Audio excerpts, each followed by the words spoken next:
Les pancartes essaiment dans les rues de cet État clé. Harris, Trump et sur certaines le numéro 139, référence à la proposition 139, mesure qui inscrirait le droit à l'avortement dans la Constitution de l'Arizona. Ici, le pour et le contre se font face, un duel qui se joue jusque dans les urnes. Tout peut arriver. Je ne veux pas que mes petites filles se voient refuser l'accès à un hôpital parce que quelque chose n'a pas tourné rond pour une raison ou une autre. Et que ce n'est pas de leur ressort. Pins, flyers et dialogues, ces bénévoles démocrates mettent en avant la promesse faite par Kamala Harris de restaurer le droit à l'IVG en cas de victoire. En 2022, la Cour suprême a annulé sa garantie fédérale.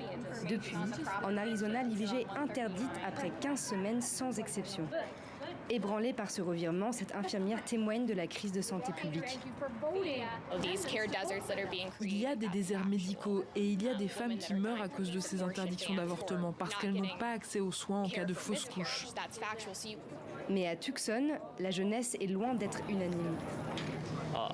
Je voterai contre la proposition relative à l'avortement, simplement parce que je suis pro-vie. Je crois au caractère sacré de la vie. Un autre sujet rythme la campagne américaine, l'immigration.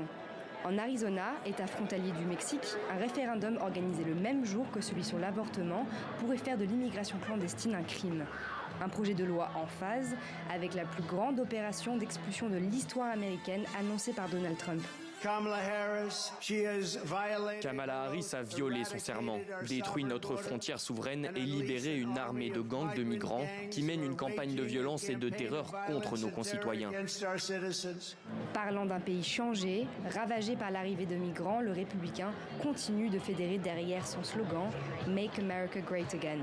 Nous devons retrouver nos libertés, protéger nos frontières et faire en sorte que l'Amérique ressemble à ce qu'elle était il y a 3 ou 4 ans. C'est juste différent, c'est effrayant. En Arizona, la course pour la Maison-Blanche est toujours aussi serrée à une semaine des élections.